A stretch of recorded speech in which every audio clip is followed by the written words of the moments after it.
DD किसान, बदलते भारत की शान।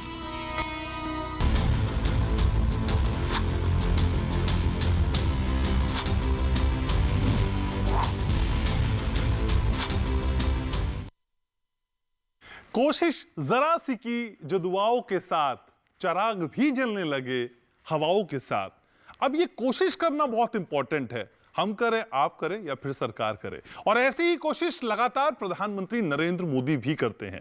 नमस्कार, आप देखना शुरू कर चुके हैं आपका अपना फेवरेट शो, जिसका नाम है सच के साथ। और सच के साथ में आज सरकार द्वारा की जा रही उन कोशिशों की बात करेंगे जिसको पोस्ट बजट वेबिनार के नाम से आप इन दिनों देख रहे हैं।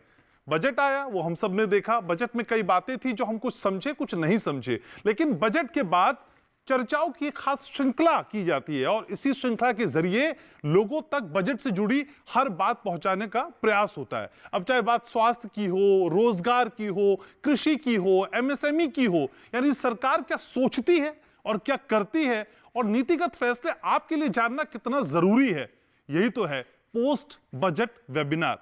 आज की 50 से 55 मिनट एक्सक्लूसिवली जो आप मुझको देने जा रहे हैं वो बहुत काम के होने वाले हैं। काम के इसलिए होने वाले हैं क्योंकि आज इन 50 से 55 मिनट में आज वो सब कुछ समझ जाएंगे आप जो शायद अभी तक कुछ उलझा हुआ हो, कुछ फंसा सा हो या फिर कुछ अनकहा सा हो।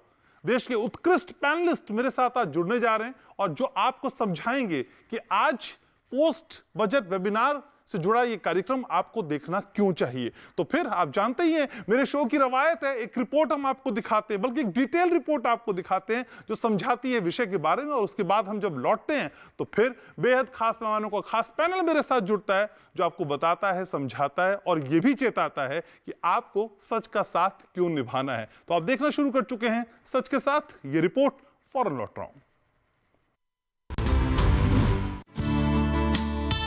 संसद में केंद्रीय बजट पेश होने के बाद सरकार कई चर्चाओं की श्रृंखला को आयोजित करती है। इन चर्चाओं को पोस्ट बजट वेबिनार कहते हैं। प्रधानमंत्री नरेंद्र मोदी ने बजट के बाद आयोजित कई वेबिनार्स में कई महत्वपूर्ण विषयों पर अपने विचार साझा किए।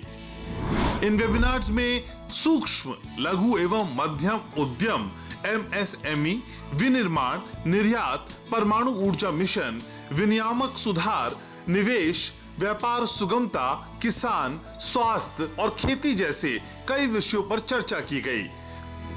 प्रधानमंत्री ने इन क्षेत्रों में सरकार की नीतियों और कोशिशों के माध्यम से विकास को गति देने की बात कही।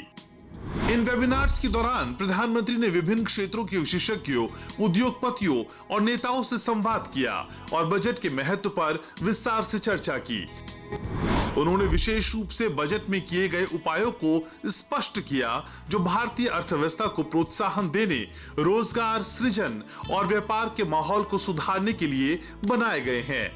ऐसे ही एक वेबिनार में प्रधानमंत्री मोदी ने कहा कि विकसित भारत के लक्ष्य के प्रति हमारा संकल्प बहुत साफ है और हम सब मिलकर एक ऐसे भारत का निर्माण कर रहे हैं जहां किसान समृद्ध और सशक्त हों। उन्होंने बताया कि हमारा प्रयास ये सुनिश्चित करना है कि कोई भी किसान पीछे ना छूटे और हर किसान को आगे बढ़ाया जाए। उन्होंने कहा कि कृषि को विकास का पहला इंजन माना जाता है। प्रधानमंत्री ने कहा कि भारत एक साथ दो प्रमुख लक्ष्यों की दिशा में काम कर रहा है। ये दो लक्ष्य कृषि क्षेत्र का विकास और गांव की समृद्धि है। प्रधानमंत्री नरेंद्र मोदी ने यह भी बताया कि इस बजट में ग्रामीण विकास, स्वास्थ्य, शिक्षा और डिजिटल इंडिया को प्राथमिकता दी गई है। उनका कहना था कि यह बजट भारत की समृद्धि और भविष्य की दिशा को तय करेगा। इन वेबिनार्स के माध्यम से प्रधानमंत्री ने देश की जनता को यह विश्वास दिलाया कि सरकार देश की समग्र वृद्धि के लिए प्रतिबद्ध है और आने वाले समय में देश में और अधिक विकास और समृद्धि लाने के लिए निरंतर काम करती रहेगी। प्रधानमंत्री नरेंद्र मोदी ने अपने वेबिनार में कहा कि इस बजट में किसान, युवा, महिला और हर वर्ग के लिए विशेष प्रावधान किए गए हैं जो भारतीय अर्थव्यवस्था को नए आयाम देंगे। उन्होंने ये भी बताया कि सरकार का उद्देश्य समावेशी विकास है ताकि देश के हर नागरिक को लाभ मिल सके। ये वेबिनार सरकार की नीतिगत दृष्टिकोण को जनता तक पहुंचाने और बजट की स्पष्टता को सुनिश्चित करने का एक महत्वपूर्ण मंच बनता नजर आया। प्रधानमंत्री नरेंद्र मोदी ने कहा, लोगों में निवेश का विजन 3 स्तंभों शिक्षा, कौशल और स्वास्थ्य सेवा पर टिका है। आज आप देख रहे हैं कि कैसे कई दशकों के बाद भारत की शिक्षा प्रणाली एक बड़े परिवर्तन से गुजर रही है। राष्ट्रीय शिक्षा नीति, आईआईटी का विस्तार, शिक्षा प्रणाली में प्रौद्योगिकी का एकीकरण, एआई की पूरी क्षमता का उपयोग, पाठ्य पुस्तकों का डिजिटलीकरण, 22 भारतीय भाषाओं में अध्ययन सामग्री उपलब्ध कराना जैसे बड़े कदम, ऐसे कई प्रयास चल रहे हैं। प्रधानमंत्री मोदी का कहना है कि 2020 में हमने एमएसएमई की परिभाषा में संशोधन किया। ये 14 साल बाद किया गया। इससे ये डर दूर हो गया कि बढ़ते कारोबार से सरकारी लाभ खत्म हो जाएंगे। एमएसएमई को निरंतर आगे बढ़ते रहने का आत्मविश्वास मिले, इसके लिए इस बजट में एमएसएमई की परिभाषा का विस्तार किया गया। उन्होंने लोन वितरण के लिए नए तरीके अपनाने की जरूरत पर जोर दिया। तो आज सच के साथ कार्यक्रम में वेबिनार में कही गई इन सारी बातों का मंथन करेंगे और ये भी जानने का प्रयास होगा कि सरकार की ये कोशिशें विकसित भारत की दिशा में कितनी कारगर साबित होंगी। तो आज सच के साथ के इस कार्यक्रम में पोस्ट बजट वेबिनार की तमाम तकनीकी बातों को माइन्यूटली समझने की कोशिश करेंगे। मेरे साथ बेहद खास मेहमानों का खास पैनल जुड़ रहा है। परिचय मैं आपका करा दूं। मेरे साथ जुड़ रहे हैं doctor Sudhir Singh Bhadauria, deputy commissioner crops, ministry of agriculture से। डॉक्टर सुधीर, स्वागत है आपका। और मेरे साथ जुड़ रहे हैं कुलदीप सिंह, फार्मर है और अक्सर मेरे शो में आते हैं। कुलदीप जी, बहुत बहुत स्वागत आपका सच के साथ में। मेरे साथ जुड़ रहे हैं डॉक्टर अंशुमान, सीनियर एंक्लॉजिस्ट हैं, देश के प्रतिष्ठित एंक्लॉजिस्ट में नाम शुमार है, काफी वायरल भी है इन दिनों। सर, स्वागत आपका। और मेरे साथ शिवाजी सरकार जुड़ रहे हैं, सीनियर जर्नलिस्ट है और देश के प्रतिष्ठित पत्रकारों में सर का नाम शुमार होता है। सर, बहुत बहुत स्वागत आपका। सबसे पहले डॉक्टर सुधीर, आपके पास आना चाहूंगा। सर, ये पोस्ट बजट वेबिनार का उद्देश्य क्या समझ में आता है और किसान के लिहाज से कितनी बारीकियां हैं जो समझने की जरूरत थी, जिसने इन जरूरतों को पूरा किया? ये पोस्ट बजट वेबिनार का मेन मतलब तो यही है कि उसके बाद थोड़ा जागरूकता पैदा हो किसानों में भी या और सभी लोगों में, और किसान उसके बजट में जो प्रावधान किए गए हैं उसके लाभ के लिए उसके बारे में समझे। ऐसा पहले नहीं होता था, लेकिन अभी कई पोस्ट बजट वेबिनार करके इस तरह का किया जा रहा है, जिससे कि किसान भी समझे और बाकी लोग भी समझें कि बजट में क्या प्रावधान किए गए हैं। लेकिन सर, कृषि और नीतिगत फैसले और नीतिगत निर्णय क्या इन पोस्ट बजट वेबिनार के जरिए क्लियर होते हुए दिखाई दे रहे हैं?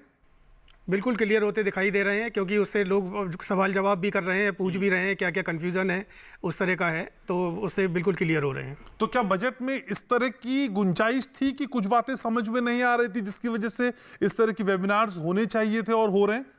जागरूकता की कमी रहती थी। बजट एक बार घोषित हो जाता था, फिर उसके बाद थोड़ा लोग ठंडा पड़ जाता था, लोगों के बारे में जागरूक नहीं रह पाते थे। लेकिन अभी लगातार होने से लोग लगातार जागरूक हैं और योजनाओं के बारे में उन्हें पता पड़ रहा है कि कौन सी योजना है, जैसे मखाना बोर्ड बन रहा है या फिर कपास की कौन सी योजना है, आप दलहनों में आत्मनिर्भरता की कौन सी योजना है, यूरिया के कौन से 3 प्लांट बनाए जाने हैं, या फिर नामरूप में असम के जो प्लांट बनना है। तो ये सब जागरूकता निश्चित ही दिन पर दिन बढ़ती जा रही है। तो सर, किसानी के लिहाज से कौन कौन सी चीजें जो आज इस प्लेटफॉर्म से आप हमारे दर्शकों को बताएंगे, क्या क्या समझना जरूरी है जो आपको लगता है कहीं मिस ना हो जाए, वो फिर से बता दूं? सारी योजनाएं, जैसे किसान क्रेडिट कार्ड की लिमिट 3 लाख से बढ़ाकर 5 लाख कर दी गई है, लोन की लिमिट। इसी तरह से प्रधानमंत्री धन धान्य योजना वगैरह भी लागू की, नई नई योजनाएं लागू की हैं। दलहनों का एक अलग मिशन आ गया है, कपास के लिए हो गया है, उन्नत बीज के लिए एक वो है। तो इस तरह की जानकारियां किसानों को लगातार मिल रही हैं। ठीक है, कुलदीप जी हमारे साथ है। तो कुलदीप जी, इस तरह के पोस्ट बजट वेबिनार आपको क्या लगता है कितने जरूरी हैं किसानों के लिए? जैसे डॉक्टर सुधीर भी कह रहे थे कि बहुत सारी बातें बजट के साथ यूं ही बह जाया करती थी, या फिर कभी कभी बजट की भाषा इतनी जटिल हुआ करती थी कि समझने में थोड़ी दिक्कत हो सकती थी। इस तरह की वेबिनार की जरूरत एक किसान महसूस करता है? बिल्कुल करता है। किसान को तो जितना ज़्यादा प्रचारित किया जाए, उसको बताया जाए, क्योंकि किसान काफ़ी दूर रहता है इन चीज़ों से, तो उसको जितना ज़्यादा प्रचार किया जाएगा, जितना बताया जाएगा, उतना ज़्यादा वो समझ पाएगा और उस रास्ते पर ज़्यादा बढ़ पाएगा। क्योंकि किसान ही हमारे देश का मूल एक जड़ कह सकते हैं हम, जो देश का भविष्य और उज्जवल करने वाला होता है। तो किसान को जितना ज़्यादा सहयोग और जितना ज़्यादा उसको खुल करके बताया जाएगा, उतना ज़्यादा अच्छा रहता है। तो कौन कौन सी बातें समझ आ रही हैं इस वेबिनार से? वेबिनार से सारी चीज़ें ठीक क्लियर होती जा रही हैं। जैसे कि सारा आपने अभी बता भी रहे थे डॉक्टर साहब जो है, और वेबिनार से और भी चीज़ें, भाई किसान का ही मुख्य कई बार उसमें बजट में भी कई बार जो है जिक्र किया गया है, वेबिनार में भी, कि किसान सबसे पहले मोदी जी ने जो है कृषि को ही ज़्यादा केंद्र बताया है कि कृषि से हमारा जो देश है वो उज्जवल भविष्य कृषि से होगा। किसानों को जितना ऊपर उठाया जाएगा, जितनी उनकी मदद की जाएगी, उतना ही ज़्यादा अच्छा भविष्य रहेगा किसानों का। तो ये बातें तो अक्सर प्रधानमंत्री करते आए हैं, वो तो पहले भी आप जानते हैं। वेबिनार होने चाहिए थे, वेबिनार बिल्कुल जरूरी होने चाहिए। नहीं, वही मैं फर्क समझना चाहूँ, मुझे फर्क समझाइए ना सर, क्या फर्क लगा आपको? इसके बारे में थोड़े क्लियरिटी हो जाती है किसानों के सामने। तो कौन कौन सा आप अपने लिहाज से बताइए, जब बजट आया कौन कौन सी बातें ऐसी थी जो आपको कुछ कुछ समझ आई या नहीं समझ आई, और वेबिनार होने के बाद वो चीजें क्लियर हो गई, आपको क्या लगा?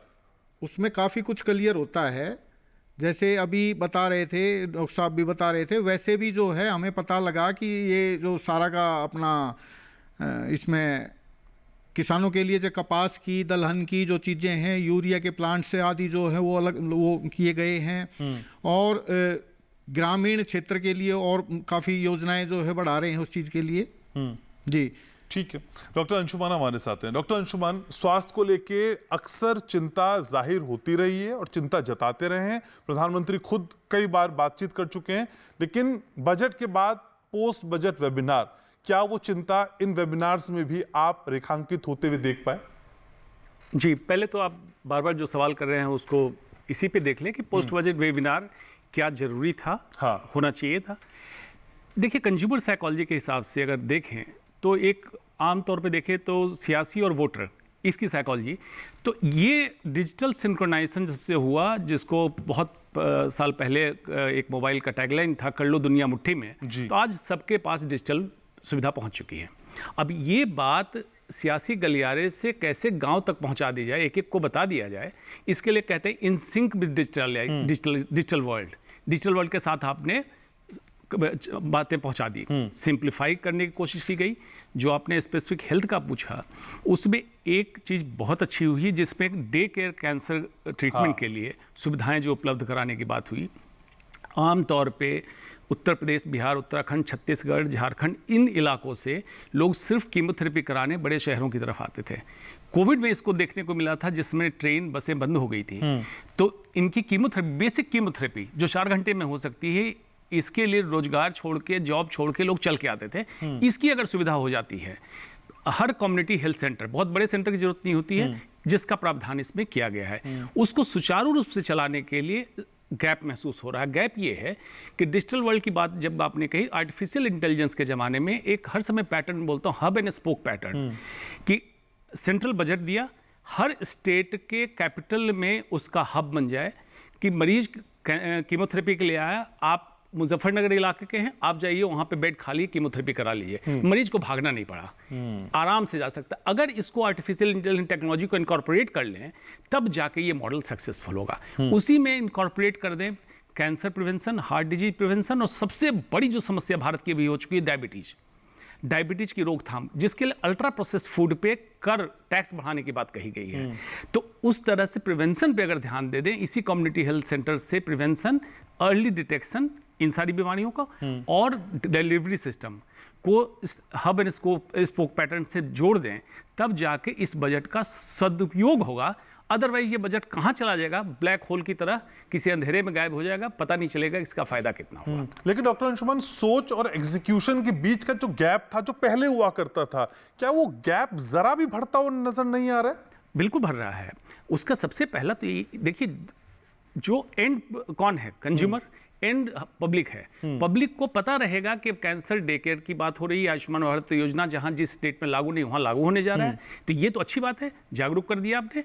नीतिगत स्थिति ऐसी कर दे कि ब्यूरोक्रेट उसको एग्जीक्यूशन लेवल पे लाए, सब लोग जागरूक हैं, नीति बनी और एग्जीक्यूशन हो जाए, और इसको डिजिटलाइज कर दे, ताकि सब लोग पोर्टल खोले, अपने आप देख ले कि ये योजना आई थी, लागू हो गई, अब हम इसका फायदा उठा सकते हैं। तो ये तो बढ़ता हुआ दिख रहा है, बिल्कुल सही है। ठीक है, शिवाजी सरकार भी हमारे साथ में। शिवाजी सर, असल में अक्सर ये कहा जाता है कि एक कम्युनिकेशन गैप रहता है सरकार और लोगों के बीच में, और उस कम्युनिकेशन गैप को क्या ये पोस्ट बजट वेबिनार इस कॉन्टेक्स्ट में पूरा करते हुए नजर आ रहे हैं? क्या वो ब्रिज, वो थिन लाइन, वो मिड लाइन बनती हुई नजर आ रही है?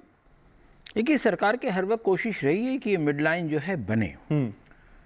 कभी कभी ये बन जाती है, कभी कभी ये मिट भी जाती है, पर इसकी कोशिश जो है जिस तरह से किया जा रहा है वो वेबिनार के ज़रिए, उसकी वजह यह है कि जनता जो है, देखिए जनता की सबसे बड़ी कहा जाता है कि पब्लिक मेमोरी जो है बड़ी शॉर्ट होती है, बहुत कम होती है, बहुत थोड़े दिनों तक रहती है।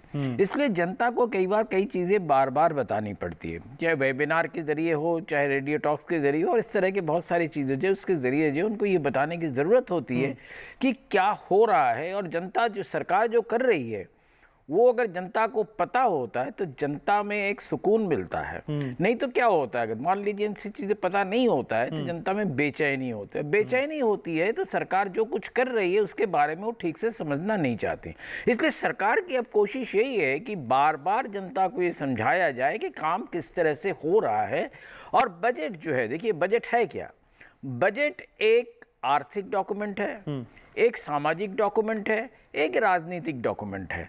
इन सारी चीज़ों को जोड़कर जो चीज़ बनाई जाती है, जिसमें एक कॉन्सेप्ट होता है, एक विजन होता है, वो सारी चीज़ें जो हैं उनको पूरा करने का एक प्रयास है। प्रधानमंत्री ने खुद कहा है। दूसरी चीज़ प्रधानमंत्री ने क्या कहा कि आप जो है आम जनता या इंडस्ट्री दोनों के लिए उन्होंने कहा है कि मूक दर्शक मत बने, आप करते रहें, काम करते रहें, जरूरत हो सरकार से सवाल भी पूछे और अपना जो काम है और सरकार का जो काम है उसको आगे बढ़ाएं।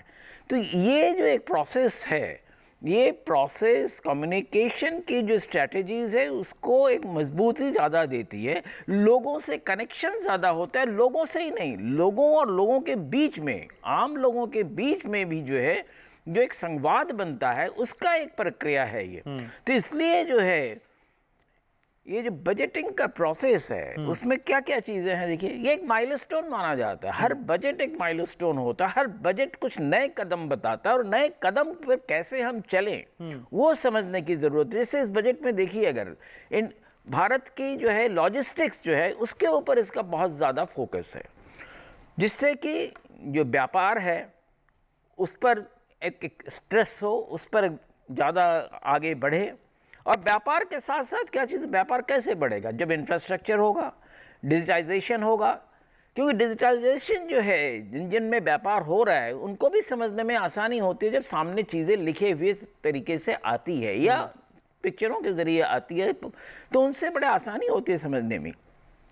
दूसरी चीज़ है, हम बिजनेस करना चाहते हैं, आगे बढ़ना चाहते हैं, एक्सपोर्ट्स करना चाहते हैं, विश्व में एक्सपोर्ट्स करना चाहते हैं। और इस बजट में सबसे बड़ी खास चीज़ है कि सरकार की कोशिश ये है कि चाहे एमएसएमई हो, चाहे किसान हो, चाहे जो भी बिजनेस से जुड़ा हुआ हो, और किसान सिर्फ देखिए एक चीज़ उन्होंने और जो किया है, किसान को जो है उन्होंने कॉटन सेक्टर से भी जोड़ने की कोशिश की और जुड़ा हुआ है, पर उसको एक ऑफिशियली एक दर्जा दिया गया। और टेक्सटाइल मिनिस्ट्री भी जो है खेती की तरफ आ रही है सीधे सीधे।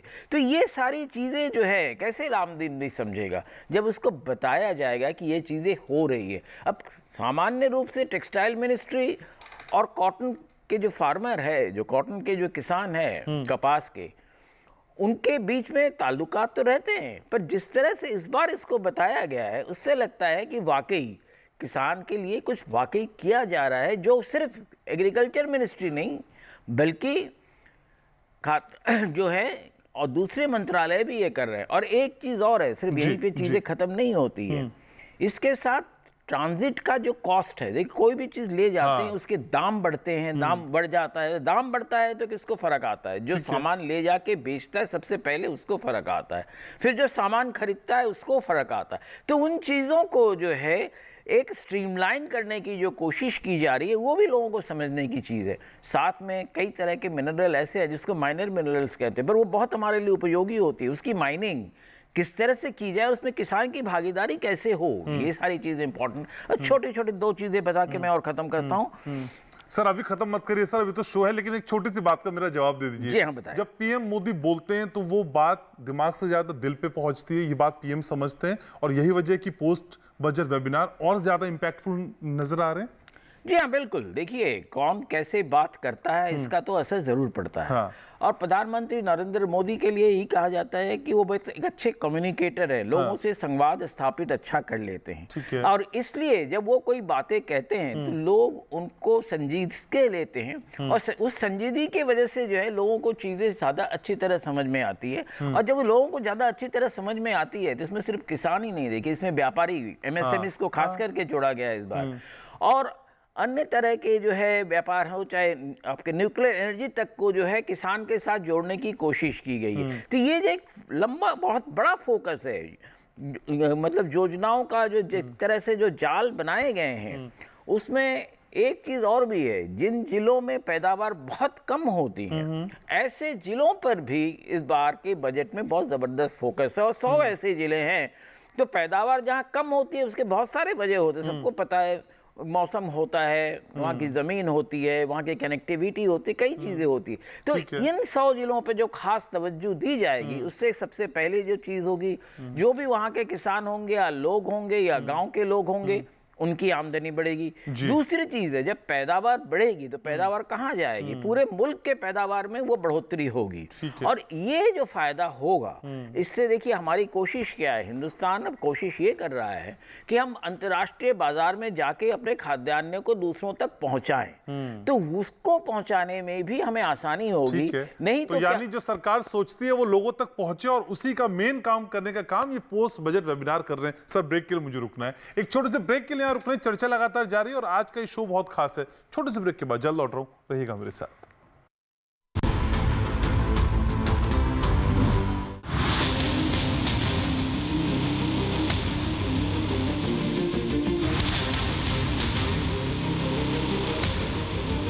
जब तपती है धरती, सूरज उगलता है आग, ठंड में जब सर्दी जमा देती सबके हाल, सब छुप जाते अपने अपने घरों में, तब बाहर निकलता सिर्फ एक इंसान, भरने के लिए हम सबका पेट, खून को पसीने की तरह देता बहा, थक जाता, झुलस जाता, हो जाता बीमार, तब उसकी सेहत का ध्यान रखता सिर्फ डीडी किसान।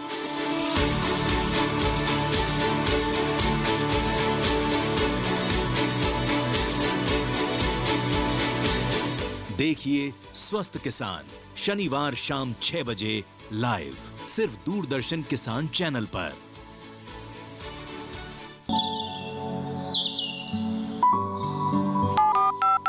लोग कार्यक्रम के पहले कॉलर जुड़ के हम इस बीच हमारे पास कुछ ईमेल्स भी आए हैं। सवाल पूछिए अपना।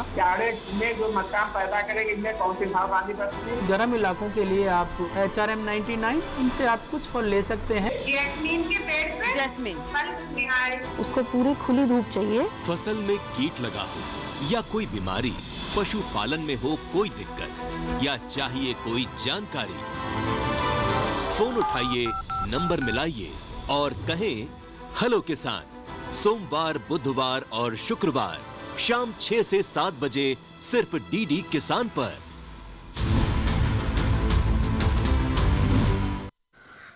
तो आज सच के साथ में उस सच की हम बात कर रहे हैं जो आपके लिए जानना जरूरी है। मंगलवार, गुरुवार को अक्सर हम ये बात आपसे करते हैं और समझने और समझाने का प्रयास बेहद खास मेहमानों के साथ इस शो के जरिए हम करते हैं। सभी खास मेहमान लगातार मेरे साथ बने हुए हैं।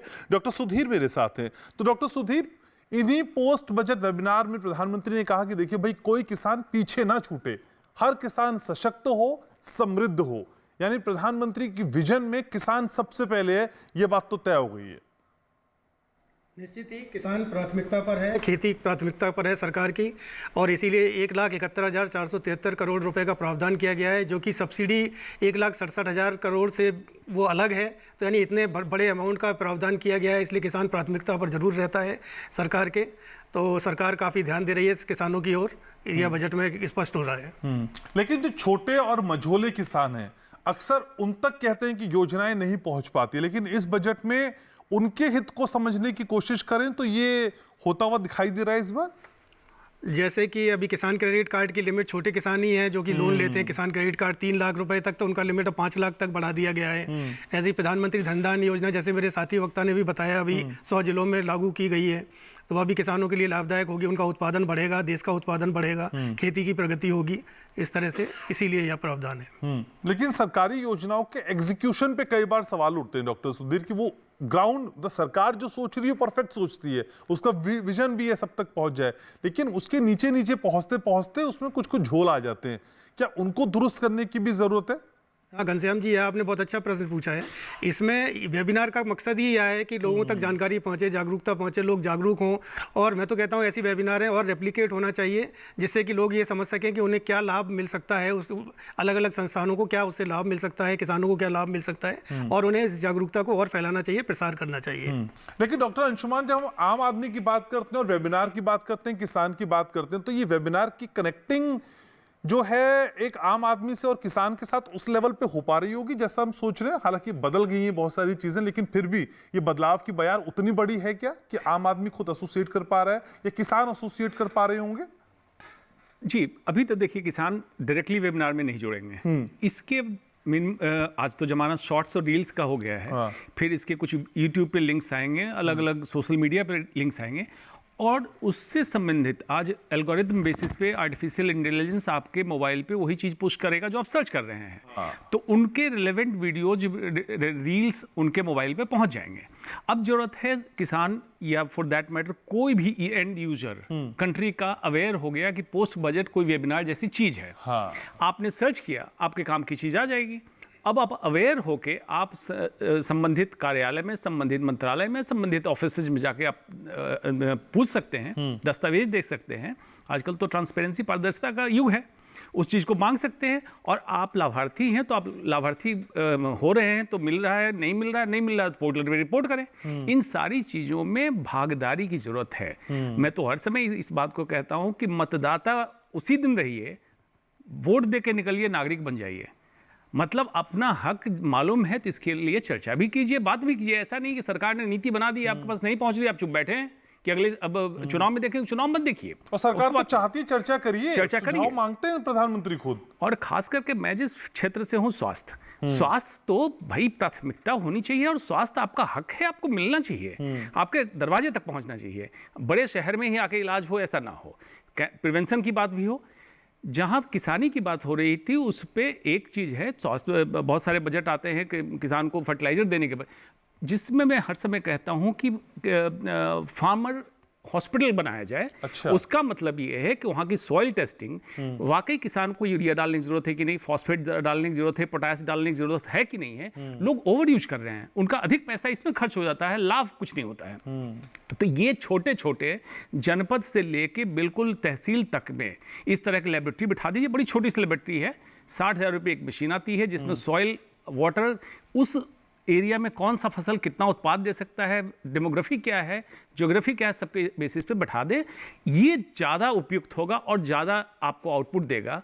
क्योंकि मैं एग्रीकल्चर करता हूँ इसलिए मुझे मालूम है कि बेतरतीब इंसेक्टिसाइड और फर्टिलाइजर का इस्तेमाल जो किसान कर रहे हैं, just because of lack of awareness, इस तरह की चीज़ें जागरूकता पैदा करेगी और लाभ सबको होगा, कंट्री को भी होगा। माइंडसेट ही रहता है ना, ज्यादा कीटनाशक ज्यादा फायदा। जी जी बिल्कुल। और उसका दुरुपयोग होने के कारण कई बीमारियां जो बढ़ी, और अगर कहिए तो इकोनॉमी तबाह है, क्योंकि एक तरफ से बीमारियां बढ़ा रहे हैं, दूसरी तरफ से उसके इलाज के लिए सुविधा में खर्च कर रहे हैं। इससे बेहतर बीमारी कम कर ले, उत्पाद भी बढ़ जाए और बीमारी भी कम हो जाए। इससे बढ़िया रेवेन्यू मॉडल क्या होगा? लेकिन डॉक्टर साहब, महामारी के बाद जिस तरह की तैयारियों को लेके हम मुस्तैद होने चाहिए वो बजट में दिखाई देती हैं, और खासकर जब यूनिवर्सल हेल्थ की बात करते हैं, हम स्वास्थ्य बीमा, राष्ट्रीय स्वास्थ्य बीमा की बात करते हैं, क्या उन जगहों पे हम सुदृढ़ होते नजर आ रहे हैं? बजट क्या वहां भी प्रकाश डालता है? नहीं, देखिए इस बजट में ऐसा तो कुछ नहीं दिखा है।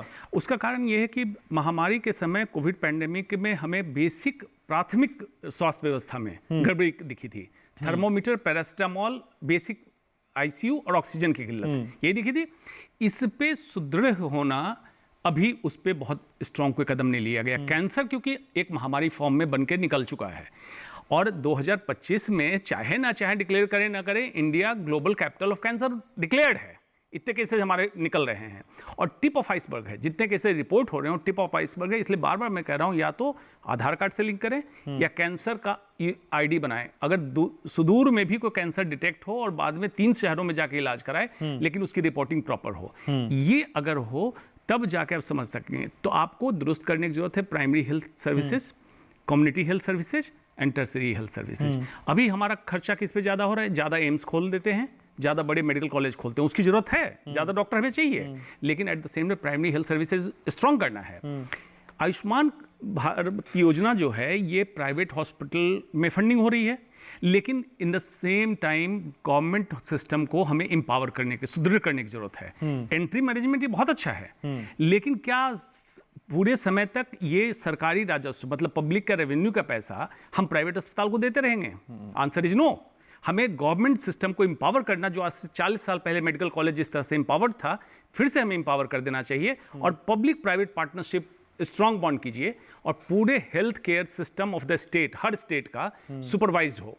मतलब प्राइवेट भी बिलिंग क्या करेगा, कैसे उस पर लगाम लगना चाहिए। अगर ये करेंगे तब आपका बजट ब्लैक होल में नहीं जाएगा, अदरवाइज आप बजट में पैसा डालते रहिए, हेल्थ केयर पैसा खाता रहेगा। ठीक है कुलदीप जी, अभी डॉक्टर साहब ने एक टर्म इस्तेमाल की फार्मर हॉस्पिटल, इस शो में की नई टर्म है, क्या लगता है वाकई इस कॉन्सेप्ट पे काम करने की जरूरत है? भाई बाकी बीमारियों से बचने के लिए अगर हम नींव को मजबूत कर दें तो ज्यादा काम हो सकता है, बजट उस और इशारा करता है क्या? बिल्कुल। ऑर्गेनिक की तरफ अगर हम बढ़ते हैं, यानी कि हम अनाज में किसान अगर साफ सुथरा, जैसे हमने कह रहे थे यूरिया के इस प्रकार से हम बढ़ रहे हैं, दवाइयों की तरफ हम बढ़ रहे हैं, केमिकल्स की तरफ हम बढ़ रहे हैं, हम उपज तो बढ़ा रहे हैं लेकिन बीमारियां भी साथ साथ बढ़ा रहे हैं। तो उस चीज़ को देखते हुए हमें ऑर्गेनिक की तरफ बढ़ना होगा, अपने स्वास्थ्य लाभ के लिए भी और अपनी उसी का जो जैसे डॉक्टर साहब ने बताया कि जितना पैसा हम कमा तो रहे हैं लेकिन उससे ज़्यादा हम बीमारी को ख़त्म कर देता रहे हैं, उसी का जो नतीजा है और उसका बहुत ज़्यादा जो नतीजा आता है, परिणाम ये है कि हम आधी आयु में, आधी से भी कम आयु में हमें चल बस रहे हैं। तो वो बहुत भारी नुकसान हमारे देश को भी हो रहा है और अपने युवाओं को और किसानों को भी हो रहा है। तो इसके लिए हमें ऑर्गेनिक की तरफ बढ़ना चाहिए और ऑर्गेनिक ही, और दूसरी चीज़ें और भी बजट जो ये दे रहा है कि भाई जहाँ जहाँ जैसे दलहन है तो दलहन जहाँ कम है, दलहन में सबसे ज़्यादा प्रोटीन होते हैं और वो कम खाद में पैदा होती है, तो उसके लिए भी हमें उसके खेती को बढ़ाना चाहिए, उसके लिए तो वो भी हमें बढ़ना चाहिए। दूसरा, हमें फलों की तरफ भी बढ़ना चाहिए, तो बाग बगीचे आदि भी लगाने चाहिए। तो बजट हमें इस तरफ भी इशारा दे रहा है, तो वो भी हमें करने का प्रयास करना ही चाहिए। किसान लोग सब उस तरफ भी ध्यान दें और उस तरफ बढ़ें, विशेषकर शिक्षा की तरफ भी हम जब, मैं कई बार बताता भी हूं आपको कि जब तक हम सात्विक नहीं होंगे, यानी कि दूसरे के प्रति भी हमदर्दी नहीं सोचेंगे। किसान एक ऐसा है जो सबका जीवन को, उसको सबके जीवन को हमें देखना चाहिए, यानी कि हमने सबसे प्रेम रखना चाहिए कि हम जो फसल पैदा करके दे रहे हैं, अनाज पैदा करके दे रहे हैं, उसमें जहर कितना दे रहे हैं, तो वो हमें देखना चाहिए कि हम दूसरे के प्रति भी उतने ही जागरूक हों जितने अपने प्रति। हम अपने प्रति भी जागरूक नहीं हो रहे, हम खुद स्वयं पैदा करते हैं, उसी जहर को हम खा रहे हैं। तो हमें पहले अपने प्रति जागरूक होना चाहिए, फिर दूसरों के प्रति भी जागरूक होना चाहिए, फिर समाज और राष्ट्र के प्रति भी जागरूक होना चाहिए कि हम भी स्वस्थ रहें, समाज भी स्वस्थ रहे, पूरा राष्ट्र स्वस्थ रहे। और विदेशों में भी अगर हमारा निर्यात किया जाए, उससे निर्यात भी बढ़ेगा, निर्यात भी, पैदावार भी बढ़ेगी। शुरू में हम सोचते हैं कि कुछ दिन हमें थोड़ा सा जैसे हमें कम पैदावार मिलेगी, लेकिन धीरे धीरे पैदावार हमारी उसी स्थिति में फिर आ जाएगी। एक दो साल प्राकृतिक खेती को लेके कुलदीप जी अक्सर यही कहते हैं ना, भाई इससे मुनाफा नहीं है, प्राकृतिक खेती को ऑप्ट तो कर ले लेकिन घर की जरूरतें हैं वो भी तो चलानी है ना, महीने के आखिर में जेब में क्या जा रहा है वो समझेगा ना किसान। वो उसका कारण यही है कि हमने पशुधन रखना छोड़ दिया। पशु अगर रखेंगे, गोबर और मूत्र हमें मिलेगा तो वो हम उसमें डालेंगे, और हमारे पास जो खर्चे हमें यूरिया में, दलहन उसमें करते थे, केमिकल्स आदि में, दवाइयों में जो करते थे, वो हमें कम करने पड़ेंगे और फ्री ऑफ कॉस्ट हमारे को जो है वो फसल मिलेगी। तो समझ क्यों नहीं पा रहा किसान धीरे धीरे जा रहा है अब। ठीक है, डॉक्टर साहब कुछ जोड़ना चाह रहे हैं? बिल्कुल, आपने जो बात पूछी प्राकृतिक किसानी, प्राकृतिक जो खेती है जी, ज़्यादा लाभदायक है। बिल्कुल। कैसे ज़्यादा लाभदायक है? अभी अज्ञानतावश किसान की जागरूकता कमी की वजह से, अगर मान लीजिए उस हिस्से में सभी लोग यूरिया डाल रहे हैं, सभी लोग यूरिया डाल देंगे, उनको पता नहीं कि उनकी सॉइल में यूरिया चाहिए ना चाहिए, पोटास किस मात्रा में चाहिए, सिंचाई की क्या व्यवस्था, या इनके यहाँ हो सकता है कि एक फसल को, जैसे कुलदीप जी ने कहा लेग्यूम्स, दलहन की खेती, इसके जड़ में राइजोजाइम्स हैं जो इससे फर्टिलाइजर नाइट्रोजन प्रोड्यूस करता है, तो आपको जीरो फर्टिलाइजर की जरूरत होगी और खेत उपजाऊ हो जाएगा। तो रोटेशन में दलहन की खेती उसमें कर लीजिए, जहां दीमक है केले के पेड़ लगा दीजिए। ये अगर जागरूकता करें तो प्राकृतिक खेती से किसान को लाभ ज्यादा मिलेगा, नंबर 1। नंबर 2, जो विदेशों में निर्यात की बात कही इन्होंने, विदेशों में निर्यात में ऑर्गेनिक टेस्टिंग करेंगे कि आपके यहाँ अगर एक परमिसिबल लिमिट से ऊपर हैवी मेटल्स या कोई भी इंसेक्टिसाइड या फर्टिलाइजर है तो आपका प्रोड्यूस नहीं लेंगे, और अगर नहीं है तो प्रोड्यूस महंगा बिकेगा, तो आपका तो निर्यात बढ़ गया। इंडिया में भी कितने लोग हैं जो कह रहे हैं कि हमें नेचुरल चीजें दो, खाने को लेने को तैयार हैं, और कंट्री का रेवेन्यू लॉन्ग टर्म में बचेगा क्योंकि बीमारियां कम हो जाएंगी। आज भी डॉक्टर साहब एमएसपी पे देखें, हमारा गेहूं 25 रुपए किलो का भाव। जी बिल्कुल बिल्कुल। और वैसे अगर देखें मार्केट में, अगर हम ऑर्गेनिक ठीक से बनाते हैं फसलें, तो गेहूं का भाव 50 से और 70 रुपए किलो खरीदने के लिए तैयार हैं लोग। बिल्कुल सही मिल ही नहीं रहा। जी मिल नहीं रहा। ठीक बात है, ठीक बात है। शिवाजी सर, हम जब बजट देखते हैं और फिर जब हम रियलिटी चेक करते हैं तो आंकड़े और रियलिटी के बीच में इस बार कोई फर्क है क्या, या पोस्ट बजट वेबिनार कुछ अलग समझा पाया हमको जो हम बजट में नहीं समझ पाए थे? नहीं, देखिए आंकड़े, कई बार लोग सोचते हैं कि बजट में अगर इतना एलोकेट कर दिया गया तो वो पैसा, कई बार लोग कहते हैं कम है, पर साल के आखिर में देखा जाता है कि उस पैसे से भी कुछ पैसे बच जाते हैं। हाँ, यूज ही नहीं हो पाता है। यूज नहीं हो पाता। इसकी वजह यह है कि देखिए पैसा सामने आना एक अलग बात है, पर सामने उसका इस्तेमाल करना वो एक अलग प्रोसेस है। इसके लिए कई चीज़ों की ज़रूरत होती है, इसलिए ज़रूरी नहीं है कि मान लीजिए हमने 100 रुपये दे दिया तो 100 रुपये खर्च होंगे, ऐसा ज़रूरी नहीं है। कुछ एक मुद्दों पर ऐसा भी होता है कि जो एलोकेट किया जाता है, जब रिवाइज्ड बजट आता है करीब करीब सितंबर अक्टूबर में या मानसून सेशन में, तो रिवाइज बजट में कई चीज़ों पे इन चीज़ों का आकलन किया जाता है और कईयों में चीज़ जो है एलोकेशन घटाई जाती है और कईयों में बढ़ाई जाती है। तो ये बैलेंसिंग प्रोसेस है, ये ऐसा नहीं है कि एक बार बना दिया तो बिल्कुल वैसा ही होगा। कई चीज़ें देखिए, कई बार हम सोचते हैं कि इस साल शायद हम चावल ज़्यादा खाएं, तो घर में हमने चावल लेके खरीद लिया, पर घर के लोग जो है वो गेहूं खाने पे लग गए तो चावल बच गया। तो ये सारी चीज़ों की जो एक योजना बनानी है, उसको जो देखना तो यही भ्रम तो दूर करना है ना असल में। नहीं, बिल्कुल सही है ये बात कि सारे पैसे जो हैं जो बजट में एलोकेट किए जाते हैं वो इसलिए नहीं किए जाते हैं कि वो सारे पैसे खर्च करने ही है, पर खर्च करना है जहां ज्यादा उपयोगी हो, इस तरह से खर्च करना है। जैसे देखिए इस बार के बजट में अगर आप देखें तो एमएसएमई का एक एक्सपोर्ट मिशन जो है वो एक बनाया गया है, और उस मिशन को किसान के साथ जोड़ा गया है। 23 करोड़ लोग करीब एमएसएमई से जुड़े हुए हैं। आप सीधे सीधे सोच सकते हैं कितनी बड़े लोग, ज़्यादा लोग वहाँ से जुड़े हुए हैं। तो और वो लोग जो हैं अगर खेती से भी जुड़ते हैं और जो ओवरऑल जो लॉजिस्टिक्स बनता है, तो उससे आप सोचिए कि लोगों का रोजगार कितना बढ़ पाएगा। तो ये सारी चीज़ें करने के लिए सरकारें पैसे उसके लिए देती है, पर ज़रूरी नहीं है कि सारे लोग जो है उसी एक ही तरह के उत्साह से उन कामों को कर सके। जब वो नहीं हो पाता है तो पैसे जो है बच जाते हैं। तो ये पैसे बचना जो है सरकार इसको अच्छा नहीं मानती। ये भी बता दूं आपको, सरकार की जो ऑडिट होती है उस पर सबसे पहले ये सवाल पूछा जाता है कि आपने पैसे बचा कैसे लिया। तो ये लोगों को समझने की चीज़ है कि कई बार लोग सोचते हैं कि इतना पैसा दे दिया, सरकार ने बचा लिया, बड़ी अच्छी बात है। नहीं, बचाना उसके कई वजह होते हैं, कई बार क्यों बच जाते हैं, पर वो अगर कारण सही है तो कोई बात नहीं, पर कई बार जो है इसलिए नहीं हो पाता है कि कई तरह के अड़ंगे हो जाते हैं, कई तरह के मुकदमे हो जाते हैं, कई तरह की आपदाएं आ जाती हैं। इन सारी वजहों से भी जो है कई बार सारे पैसे किसी भी मद पे खर्च नहीं हो पाते हैं। तो ये अभी हमें समझने की ज़रूरत है। अब देखिए सरकार ने क्या बनाया है इस बार के बजट में। उन्होंने प्रधानमंत्री कहते हैं कि हमारी सरकार की सफलता तभी है जब बीज से बाजार तक जुड़ाव हो। अब जुड़ाव किसका हो? सारे किसानों का, सारे लोगों का हो। बीज किसान लेगा, किसान लगाएगा, पैदावार होगी, बाजार में जाएगा तो लोगों को मिलेगा, और लोग अगर उसको चीज़ों को खरीदेंगे, उसका उपभोग करेंगे, उपयोग करेंगे, तभी बढ़ेगा। तो इसीलिए देखिए बात हो रही थी कि सिर्फ खेती में ही कर रहे हैं क्या हम। देखिए खेती एक बहुत बड़ा इलाका है और उसमें बहुत सारी चीज़ें जुड़ी हुई हैं। मोटे तौर से हम मानते हैं कि जो एग्रीकल्चरल प्रोडक्शन है, जो खेती का जो खास सीधे सीधे हम खेती जिसको अनाज और इन सब चीज़ों से दलहन वगैरह से जोड़ते हैं जी, उन चीज़ों में जो है प्रोडक्शन जो है पिछले सालों में और खास करके पिछले साल के अगर हम ले लें तो 265 मिलियन टन था, इस बार वो 330 मिलियन टन हो गया।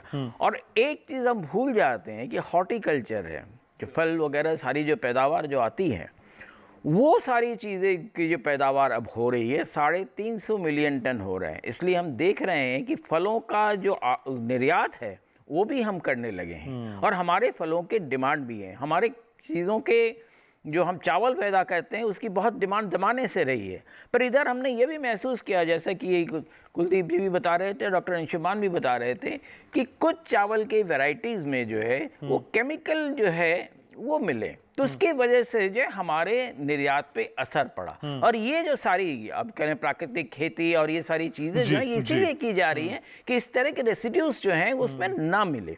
तो दलहन की खेती के बारे में बात हो रही थी। सरकार का कहना है कि देखिए दलहन की खेती में हमने बहुत अच्छा काम किया है। अब लगभग 80% भारत के लोगों को जो है हम देसी दाल खिला पा रहे हैं। फिर भी 20% लोग अभी ऐसे हैं जो कि आयातित जो दाल हैं, जो जगह जगह से अलग अलग जगहों से आते हैं, बहुत दूर दूर से भी आते हैं, तो वो दाल अभी बाजार में वो भी है। तो सरकार की कोशिश ये है कि ये 20% जो है जो आयात किया जाता है वो धीरे धीरे इसकी कमी की जाए और जहां तक हो सके खत्म की जाए। पूरी खत्म कभी नहीं होती, विश्व व्यवस्था में हर चीज के भी आदान प्रदान करना होता है।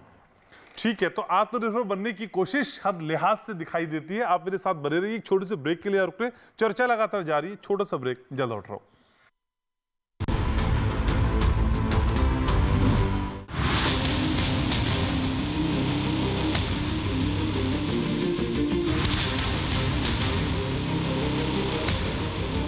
जब तपती है धरती, सूरज उगलता है आग, ठंड में जब सर्दी जमा देती सबके हाल, सब छुप जाते अपने अपने घरों में, तब बाहर निकलता सिर्फ एक इंसान, भरने के लिए हम सबका पेट, खून को पसीने की तरह देता बहा, थक जाता, झुलस जाता, हो जाता बीमार, तब उसकी सेहत का ध्यान रखता सिर्फ डीडी किसान।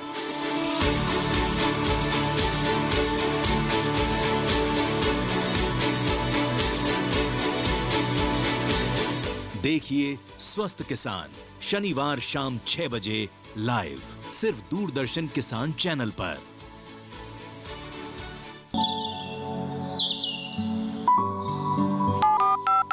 हेलो, कार्यक्रम के पहले कॉलर जुड़ के हम इस बीच हमारे पास कुछ ईमेल्स भी आए हैं। सवाल पूछिए अपना। चारे में जो मकान पैदा करेंगे इनमें कौन सी सावधानी बरतनी? गर्म इलाकों के लिए आप HRM 99 इनसे आप कुछ फल ले सकते हैं। जैस्मीन के पेड़ पे जैस्मीन फल निहाय, उसको पूरी खुली धूप चाहिए। फसल में कीट लगा हो या कोई बीमारी, पशुपालन में हो कोई दिक्कत या चाहिए कोई जानकारी, फोन उठाइए, नंबर मिलाइए और कहें हेलो किसान। सोमवार, बुधवार और शुक्रवार शाम 6 से 7 बजे सिर्फ डीडी किसान पर।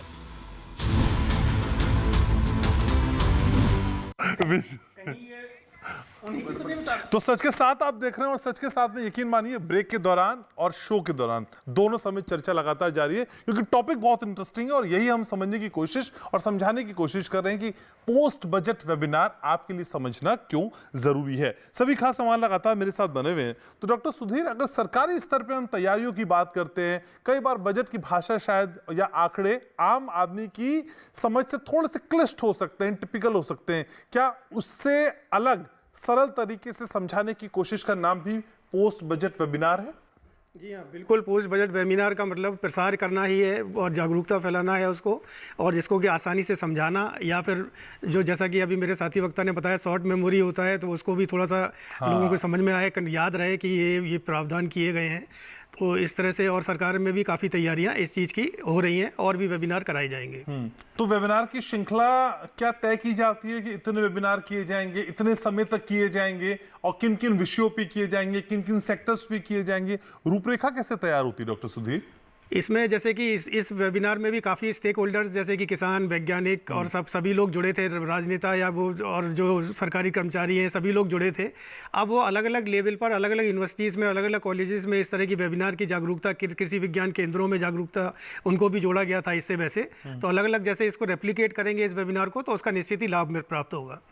तो ये वेबिनार का जो सिलसिला है कितना काम आया, कितना इम्पैक्टफुल था? क्या इसका भी कोई एनालिसिस होता है कि कितनी शिद्दत के साथ जो किया गया वो काम कर भी पाया कि नहीं कर पाया? क्या इसकी कोई मॉनिटरिंग सिस्टम भी होता है? निश्चित ही यह सवाल जवाब भी जैसे उसमें एक वेबिनार में लोग करते हैं, पूछते हैं, तो इसकी मॉनिटरिंग होती है कि उनको उसका लाभ मिल पाया कि नहीं मिल पाया। हम लोग भी किसान कॉल सेंटर के माध्यम से अपना पता करते रहते हैं, फ़ोन करते रहते हैं उन लोगों को कि जानकारी मिली या फिर कोई कंफर्म में जानकारी हम तो उनको देते रहते हैं। ठीक है, डॉक्टर अंशुमान को जोड़ते हैं चर्चा में। डॉक्टर अंशुमान, इस बार जब बजट की बात हो रही थी और बजट के बाद पोस्ट बजट वेबिनार में भी मेडिकल टूरिज्म को लेकर काफ़ी चीज़ें कही गई, जिसमें कहा गया कि भाई ये हील इन इंडिया एक कार्यक्रम होगा जिसके तहत ये सारी चीज़ें होंगी।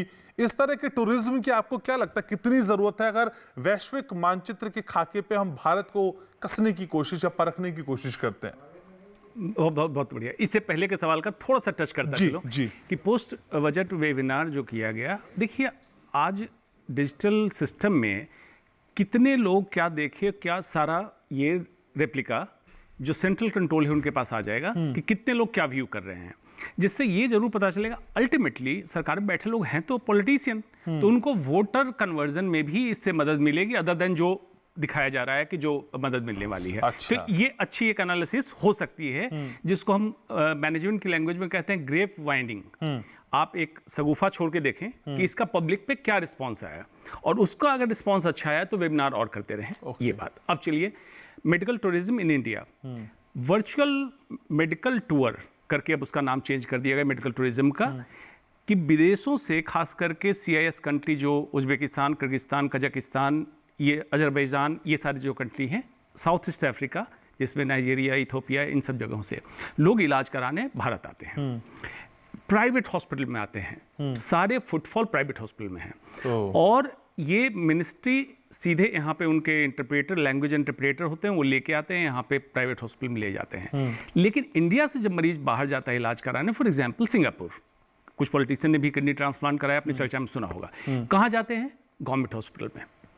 तो पहला तो हमें इस खाई को भरने की जरूरत है कि रेवेन्यू कंट्री में तो आया, लेकिन अगर ये हमारे सरकारी राजस्व में आए तो उससे हमारे डोमेस्टिक लोगों के इलाज में मदद मिलेगी। पहले इस खाई को भरने की जरूरत है। उसके लिए सरकारी संस्थानों को अकाउंटेबल, रिप्रोड्यूसिबल और रिपोर्टेबल तीनों बनाना पड़ेगा। दूसरा क्या कर सकते हैं हम? होलिस्टिक हेल्थ केयर इंडिया, जो हील इन इंडिया का कॉन्सेप्ट है, होलिस्टिक हेल्थ केयर कर सकते हैं। यहाँ एक तो कन्वेंशनल मॉडर्न मेडिसिन ट्रीटमेंट के लिए आ रहे हैं लोग, मान लीजिए क्लासिकल कैंसर के ट्रीटमेंट के लिए, हार्ट के ट्रीटमेंट के लिए। साथ में आयुर्वेद हमारी पद्धति है भारत की, जिसके लिए लोग बहुत उत्सुक रहते हैं यहाँ आके सीखने के लिए और कराने के लिए। इसमें पंचकर्मा और बाकी सारी चीज़ें हैं ये, लेकिन छोटे छोटे सेगमेंट में व्यापारियों के हाथ में है, जिसको होलिस्टिकली हम इनकॉर्पोरेट कर सकते हैं under one roof. Naturopath, yoga, अगर इन चीज़ों को इनकॉर्पोरेट करके अंडर वन रूफ करें, अब मिनिस्ट्री टू मिनिस्ट्री टाइप हो, फॉर एग्जाम्पल दूसरे कंट्री का हमारे कंट्री के ministry of health, ministry of Ayush combine करके, तो बीच का जो पैसा इधर उधर बिचौलियों में चला जाता है वो कंट्री को, हमारे कंट्री को बेनिफिट होगा और जिस कंट्री से लोग आ रहे हैं इलाज लेने उनको बेनिफिट होगा। और ये पोर्टल बेस्ड कंट्रोल सिस्टम हो सकता है, कितना टूरिज्म कहाँ से आ रहा है उनको हम एवज में उनको रियायत दे सकते हैं कि आप हमारे कंट्री में इलाज कराने आएंगे, जिससे हमारा मेडिकल टूरिज्म प्रमोट होगा। आयुर्वेद की चीज़ें हमारी बाहर जाने लगेगी। कई ऐसे कंट्री जो चाहते हैं भारत के आयुर्वेद को अपने कंट्री में लाना, लेकिन उनके यहाँ लीगल नहीं है, लाइसेंसिंग नहीं है। जब इस पर ट्रस्ट बढ़ेगा, क्योंकि हमारे कंट्री में लीगल है, ट्रस्ट बढ़ेगा तो दूसरे कंट्रीज को लाइसेंसिंग प्रोड्यूस करने लगेंगे। अगर इस विजन के साथ काम करें, holistic health care, heal in India, तो ये बहुत बड़ा एक वैश्विक प्रोग्राम हो सकता है, छोटा प्रोग्राम नहीं है। क्योंकि भारत के पास 6 अद्भुत विधाएं हैं। मॉडर्न मेडिसिन जो बाहर से आई, ग्रीक से आई, होम्योपैथ जर्मनी से आई, आयुर्वेद हमारा अपना है, यूनानी, सिद्धा, नेचुरोपैथ, इन 6 विधाओं को अगर कंबाइन करके काम करें तब वाकई हम विश्व गुरु एटलीस्ट हेल्थ में तो बन जाएंगे, इसमें कोई दो मत नहीं है। लेकिन डॉक्टर साहब, बाहर से आने वाला फुटफॉल प्राइवेट हॉस्पिटल में क्यों ना जाए? अपने ही देश का फुटफॉल प्राइवेट हॉस्पिटल में जाता है, आपकी सरकारी व्यवस्थाओं पे यकीन नहीं करता। एक तरफ ये भी कहता है कि प्राइवेट हॉस्पिटल लूटते हैं। सब प्राइवेट हॉस्पिटल लूटते हैं, लेकिन फिर भी हम प्राइवेट हॉस्पिटल ही जाते हैं। सर, ये कॉन्ट्रडिक्शन समझ में नहीं आता। ये ट्रस्ट डेफिसिट क्यों है सरकारी व्यवस्थाओं पे, खासकर चिकित्सा के मामले में? बिल्कुल, देखिए, ये आंखों के सामने से पर्दा हटाया गया। कैसे? जब मैं एमबीबीएस का छात्र था तो माना जाता था कोई भी इलाज कहीं नहीं हो रहा है, मेडिकल कॉलेज रेफर कर दो, वहाँ पे इलाज होगा। और आज है कि कोई इलाज कहीं नहीं हो रहा, बड़े कॉर्पोरेट हॉस्पिटल में भेज दो, वहाँ हो जाएगा। दो चीज़ें इसमें मारी गई। एक, सरकारी अस्पताल में आरक्षण के चक्कर में कई क्रीमी लेयर वहाँ ज्वाइन करने से कतराने लगे। दूसरा, जो सरकारी हॉस्पिटल में ट्रस्ट डेफिसिट बना, अकाउंटेबिलिटी है ही नहीं। सरकारी अस्पताल जा रहे हैं, जैसे लग रहा है कि वहाँ बैठा डॉक्टर या क्लर्क ये दिखा रहा है कि एहसान कर रहा है मरीजों के लिए। एहसान नहीं कर रहा है, उसका जो पेमेंट है सिस्टम, वो भी हमारे सरकारी राजस्व से जा रहा है, वो उतने ही अकाउंटेबल हैं। यही चीज़ इसने कर लिया। गंदगी, हाइजीन की प्रॉब्लम, जो हमारे कंट्री के लोग भी पसंद नहीं करते हैं। सरकारी अस्पताल में जाते हैं, गंदगी बहुत है। टाइम पे सिस्टम डिलीवरी। दूसरा, वेटिंग टाइम। कैंसर के ट्रीटमेंट में बड़े बड़े सरकारी अस्पताल में 6 महीने की वेटिंग, आप समझ रहे हैं, कैंसर स्टेज 1 से स्टेज 4 हो जाएगा। इसकी डेफिसिट है। अब इसकी अकाउंटेबिलिटी की जरूरत आ गई है, क्योंकि आयुष्मान भारत योजना कहाँ तक आप सस्टेन कर पाएंगे? बहुत लंबा नहीं चला पाएंगे, इतना बजट है नहीं हमारे पास कि आप इस सिस्टम को कर पाएंगे। तो गवर्नमेंट सिस्टम में पेमेंट जा रहा है, आयुष्मान भारत से पेमेंट प्राइवेट को जा रहा है, बाहर से पेमेंट प्राइवेट को जा रहा है। आपको चाहिए health care under one umbrella. Private है, उसका पेमेंट सरकार के द्वारा ही आपको प्राइवेट हॉस्पिटल को मिलेगा। हमारा country of citizen of India पूरी तरह से इंश्योर्ड होगा, तभी कॉन्सेप्ट आ गया हेल्थ फॉर ऑल। सर, इतने डेयरिंग कैसे हो पाते हैं आप खुद प्राइवेट हॉस्पिटल में? इतने डेयरिंग कैसे हो जाते हैं सर आप तो खुद प्राइवेट हॉस्पिटल में? सचिव वैद्य गुरु तीन जो प्रिय बोलहि भयास, राज धर्म तन तीन करी होई वेगहीनास। तो सचिव मतलब आज ब्यूरोक्रेट हैं, वैद्य डॉक्टर और गुरु टीचर, इनको भय से प्रिय नहीं बोलना चाहिए। वो प्राइवेट सरकारी ये डिफरेंट मैटर है। मैं कहाँ काम कर रहा हूँ, किसी के एहसान पे मैं कैंसर सर्जन नहीं बना हूँ। सरकारी अस्पताल से पढ़ा, सरकार के राजस्व से पढ़ा, इलाज करने की सुविधा जहाँ उपलब्ध हो रही है मैं वहाँ इलाज कर रहा हूँ। इसलिए इसमें डेयरिंग की कोई मैं अलग काम नहीं कर रहा हूँ, वही कह रहा हूँ जो सच है। ठीक है और सर। आपका शो भी है सच के साथ। हाँ सर, अक्सर व्यवस्थाओं से हटके तो लोग सच बोल लेते हैं, लेकिन जब वो खुद व्यवस्थाओं में होते हैं तो सच बोलने में थोड़ी दिक्कत आती है। और इस शो के जरिए हम यही चाहते हैं कि व्यवस्थाओं में रहते हुए सच बोलने की थोड़ी सी हिम्मत आ पाए, तो वाकई सच का साथ निभा पाए। शिवाजी सर भी ऐसे ही हैं। शिवाजी सर, असल में सच के साथ की हम बात करते हैं, लेकिन सच से कई बार हम दूर हो जाते हैं। लेकिन ये पोस्ट बजट वेबिनार उस सच को लोगों तक लाने में कितना कामयाब हो रहा है, जो कई बार बजट में शायद लोग दूर हो पाते हों या ना समझ पाते हों, ये कितना इंपैक्टफुल है सर? थोड़ा बोलेगा सर, मुझे फिर वाइंड अप करना है। देखिए, एक चीज़ मैं बता दूँ, थोड़ा सा डॉक्टर अंशुमान जी बोल रहे हैं तो मैं उसमें बोल दूं। प्लीज। प्राइवेट सरकारी हॉस्पिटल में सारी चीज़ें की गड़बड़ी के बावजूद एक चीज़ बड़ी अच्छी है, वहाँ के डॉक्टर्स बड़े अच्छे होते हैं, बड़े डेडिकेटेड होते हैं। घंटों जो है उनका 2 घंटे 3 घंटे का ओपीडी होता है, 6 घंटे बैठे रहते हैं। तो ये अच्छा ही है। आगे की बात करते हैं। आपके जो सवाल है कि कितना लोगों को समझ में आता है, देखिए सही मायने में आप कहें तो एक बार हम एक वित्त मंत्री के साथ बैठे थे और हमने उनसे यही सवाल पूछा जी कि ये सारी जो चीज़ें आप करते हैं आपको कितना समझ में आता है। कहा देखो यार, हमें सारी चीज़ें समझ में आती है तो मैं नहीं कह सकता। हमारे सारे जो प्यादे हैं, सचिव हैं, वो सारे बना के ले आते हैं, हम उसको प्रेजेंट कर देते हैं। कुछ एक चीज़ें जो नहीं समझ में आती है सवाल कर लेते हैं, पर ये इतना बड़ा सब्जेक्ट है कि समझना आसान नहीं है। ये बात सही है कि बजट का जो सिस्टम है, और उसमें देखिए हिंदुस्तान के सारे विभागों के बजट होते हैं, सारे राज्यों के बजट, सारे राज्यों में क्या क्या जाना चाहिए वो सारी चीज़ें होती है। अलग अलग तबके के लोगों के लिए चीज़ों को किया जाता है, इसलिए इसमें बहुत सारी चीज़ें होती हैं। और उसको जो है जब बजट की एनालिसिस किया जाता है, जो पहले बहुत अच्छी तरीके से होता, तब चूँकि बजट की कॉपीज वगैरह आसानी से नहीं मिलती है इसलिए उतना नहीं हो पाता है, तो उसमें इन सारी चीज़ों का विवेचन होता था। तो वो विवेचन करने की जो प्रथा है, मैं समझता हूँ उसको फिर से शुरू करना चाहिए। और विवेचन जो है अलग अलग फोरम में, अलग अलग लोगों में आपके अखबारों में, चैनलों में सारे तरह से होते थे, तो वो उसको दोबारा रिवाइव करने की ज़रूरत है। उससे सरकार को फ़ायदा होता है, जनता को फ़ायदा कम होता है, लोग समझते नहीं है। तो जनता, सरकार को जो फ़ायदा होता है, सबसे बड़ा फ़ायदा होता है, जनता जब चीज़ों को समझ जाती है तो सरकार को ही सपोर्ट करती है उन चीज़ों को करने के लिए, प्रोत्साहित कर। जब पीएचसी की बात कर रहे हैं डॉक्टर अंशुमान, पीएचसी का सबसे पहले बहुत अच्छा काम किया था, आज से नहीं करीब 30 साल पहले तमिलनाडु की सरकार ने, और बहुत मॉडल तरीके से किया था। और उससे भी 30 साल पहले, जो कि बाद में चौपट हो गया, पश्चिम बंगाल की सरकार ने किया था। उन्होंने जो है पैरा क्लिनिक्स बनाए थे, तरह तरह के पॉलीक्लिनिक्स बनाए थे। तो ये चीज़ें समझने की ज़रूरत है, वाकई लोग क्या चाह रहे हैं और उसको आगे क्यों नहीं बढ़ाया जाए। तो जनता को जब इन चीज़ों को पता होता है तो जनता सरकार को बताती है, कई तरह से वो बताती है। आजकल तो सोशल मीडिया भी हो गया है, तो कई तरह से जनता बताती है कि हमें इन चीज़ों की ज़रूरत है। जब एम्स में जाता है तो क्यों जाता है वो? एम्स में इसलिए नहीं जाता है कि एम्स में लोगों को मालूम है, सारी चीज़ों के बावजूद एम्स में पैरामेडिक्स की एक प्रॉब्लम है, उसके बावजूद वो जाता है क्योंकि वहाँ डॉक्टर्स की जो डायग्नोसिस होता है और मिनटों में करता है, इसलिए वो वहाँ जाता है। सर बिना जान पहचान के तो नंबर ही नहीं आता वहाँ सर। नहीं, ऐसा नहीं है आज, इतना तो मैं कह सकता हूँ। अच्छा, पता नहीं सर, मैं तो आप यकीन माने ना माने, कई लोग हमको फोन करते हैं बीइंग अ जर्नलिस्ट। नहीं, सही है, ये बात सही है, पर आप पहले से जो है कई मामलों में अब आसान थोड़ा सा हो गया है, कई चीज़ों के बावजूद, कि वो जो अगर आप उसके रजिस्ट्रेशन अगर करा लेते हैं और उसके वो बाद जो है कई चीजें आसान भी हो गई है। ये भी है सर। सच के साथ में वैसे हम सारी बातें कर रहे हैं, डॉक्टर अंशुमान ने हाईजेक कर लिया, ये सिर्फ हेल्थ पे बात हो रही है आज। लेकिन कुलदीप जी, किसानों पे लौटते हैं थोड़ा सा, आखिरी सवाल आप ही से। सर, किसानों के लिहाज से सरकार की कोशिशें कितनी कारगर नजर आ रही हैं? 30 सेकंड आपके पास समय, सब फिर मैं वाइंड अप करूं। बहुत अच्छी कारगर नजर आएंगी ये आगे भी चल के, और भविष्य में भी जितना ज्यादा किसानों को प्रचार उसको वहां तक पहुंचेगी बातें, वो ज्यादा बहुत अच्छी रहेंगी। और हम भी प्रयास करेंगे कि किसानों तक ये बातें पहुंचे और अपने किसानों को बताएंगे और अपने प्रचार प्रसार के लिए करेंगे। मुख्यतः मैं थोड़ा सा इस पर बोलना चाहूंगा, सुमान जी जो कह रहे थे कि आयुर्वेद, तो आयुर्वेद पर भी हमें ज़्यादा से ज़्यादा सरकारों को शोध करना चाहिए। उससे किसानों की भी, क्योंकि औषधियाँ जो किसान पैदा करेगा उसकी तरफ भी हमें वो देखना चाहिए, किसानों की और आय बढ़ेगी उससे, और आयुर्वेद अपनी हो उस पर शोध करके, क्योंकि आयुर्वेद एक ऐसी चीज़ है जो कि बीमारी को बिल्कुल जड़ से ख़त्म कर देती है। बाकी एलोपैथ और वो तो केवल उसको एक रोक सकती है लेकिन खत्म नहीं कर सकती। लेकिन आयुर्वेद यानी कि वैदिक रास्ते पर हमें फिर से बढ़ना पड़ेगा, और वैदिक रास्ते पर हमने बढ़ना चाहिए। ईश्वर का रास्ता दिया हुआ वैदिक रास्ता है और उसी रास्ते पर हमें बढ़ना चाहिए। यही सरकारों का भी रास्ता और हमारा भी, और उसी रास्ते पर हम सभी सुखी और संपन्न हो सकते हैं, देश भी हमारा खुशहाल हो सकता है।